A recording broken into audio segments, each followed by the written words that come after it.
Hello hello नमस्कार। अब गाडी एकदम लोड चाहिँ खत्रै भइसकेको छ। हाम्रो यता रुकुम रोल्पा हुँदै हाम्रो जाने हामी तयारीमै छौँ जे होस् होइन।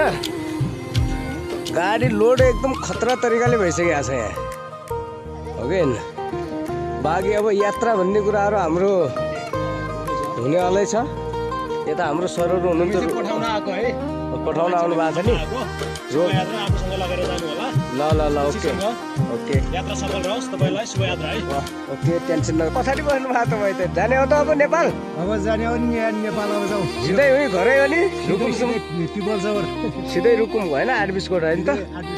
ल, हाम्रो अब यात्रा एकदम लगतै हुनेवाला छ। ल अब हाम्रो यहाँबाट चाहिँ हाम्रो हिमाचलबाट चाहिँ हाम्रो डाइरेक्ट रुकुमको लागि हाम्रो गाडी गइरहेको छ है। हाम्रो भुषाल सरको गाडी चाहिँ टक्क गइरहेको छ है।